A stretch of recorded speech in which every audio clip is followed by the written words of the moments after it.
தமிழ் பேசும் உறவுகளுக்கு வணக்கம். தமிழ்நாட்டில் நிறைய அரசியல் கட்சிகள் 47 அரசியல் கட்சியில் இருக்குது தமிழ்நாட்டில். இந்த 47 அரசியல் கட்சிகளும் தமிழர் நலனுக்காக பேசக்கூடிய கட்சி இருக்குன்னா ஒரே ஒரு கட்சி கூட இல்லை. 2 கட்சி பெரிய கட்சி, ஏடிஎம்கே டிஎம்கே. மீதி கட்சியெல்லாம் அவங்கவுங்க சமூக கட்சிகளாக உருவெடுத்திருக்காங்க. மொத்தம் 38 கட்சி இருக்குது அவங்கவுங்க சமூக கட்சியாக. நான் ஒரு ஜாதிக்காரனா நான் ஒரு கட்சி ஆரம்பிக்கிறது, அவர் ஒரு ஜாதிக்காரனா அவர் ஒரு கட்சியாக இருக்குது. அது மாதிரி கட்சி ஒரு 38 கட்சி இருக்குது. இந்த 38 கட்சி யாரு கூடனா ஏடிஎம்கிட்டையும் டிஎம்கிட்டையும் கூட்டணி. அப்போது இவர்கள் தமிழர் நலனுக்காக பேசுகிறாங்கன்னா பேச மாட்டேங்கிறாங்க. பேசினா கூட்டணி வச்சவன் பெரிய கட்சி திட்டுவாங்க. அதனால இவங்க பேசுறதில்ல. இதுதான் உண்மை. மிக மிக மிக இதுதான் உண்மை.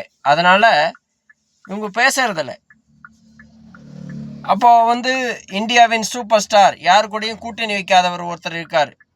16 வருஷமாக ராமர் வனவாசம் போன மாதிரி மக்களோடவே வனவாசமாக இருக்கார். ஜாதி ஓட்டு தீட்டு என்கிறார். ஓட்டு காசு கொடுக்க மாட்டார். நீ நல்லா இருக்குன்னா ஓட்டு போடு, இல்லைன்னா போடாதம்பார். ஒரு வித்தியாசமான அரசியல் தலைவர். மண்ணுக்காக, மக்களுக்காக, மொழிக்காக, இனத்துக்காக, மலைகளுக்காக, மாடுகளுக்காக, சிட்டுக்குருவிக்காக, இயற்கை வளத்துக்காக பேசக்கூடிய ஒரு தலைவர். வித்தியாசமான தலைவர் தமிழ்நாட்டில் இருக்காருன்னா அவர் தான் தமிழ்நாட்டின் அரசியல் சூப்பர் ஸ்டார், இந்தியாவின் அரசியல் சூப்பர் ஸ்டார். அப்படின்னா செந்தமிழ் சீமான் தான். அவர் யாரு கூடயும் கூட்டணியே வைக்க மாட்டார், தனியாக தான் இருப்பார். ஜாதி ஓட்டு தீட்டு என்பார். நான் தோத்துட்டு போகிறேன், மக்களை நம்பி தான் நான் நிற்கிறேன். 16 வருஷமாக தோத்துட்டு போகிறேன், எனக்கு மக்கள் தான் வேணும்னு 16 வருஷமாக கூட்டணி மக்களோட. ஆனால் மக்கள் இவரை கண்டுக்க மாட்டேங்குது. இன்றைக்கி எதிர்கட்சி தலைவரே இவர் தான். வீடு அடிக்கிறதுல இருந்து, பரந்தூர் விமான நிலையத்தில் இருந்து A to Z வரைக்கும் தினந்தோறும் மக்கள் சேர்ந்து போராட்டம் நடத்தி கொண்டு இருக்கிறார். எந்த தலைவன் இன்னைக்கு இது மாதிரி போராட்டம் நடத்துகிறான் சொல்லுவோம் பார்க்கலாம். வித்தியாசமான தலைவர், வித்தியாசமான அரசியல் கொள்கை கோட்பாடு. 100 கோடி 200 கோடி 400 கோடி கொடுக்குறேன்னு பிஜேபி கூப்பிட்டாங்க, போகல.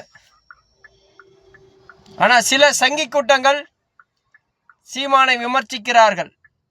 அவங்களுக்கு என்னன்னா தமிழ் தேசம் தமிழ்நாட்டில் ஆட்சி பிடிக்கூடாது, பாலா போயிடுவோன்னு, நாசமாக போயிடுவோன்னு. பேசுகிறவன் பேசிட்டு போகிறான்.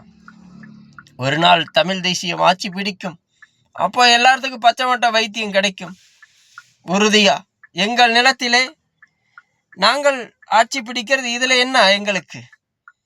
அண்டி பிழைக்க வந்தவன்லாம் இங்கே ஆட்சி செஞ்சிட்டு இருக்கிறான். சொந்த நிலத்திலே நாங்கள் ஆட்சி பிடிக்கூடாதா சொல்லுவோம் பார்க்கலாம்.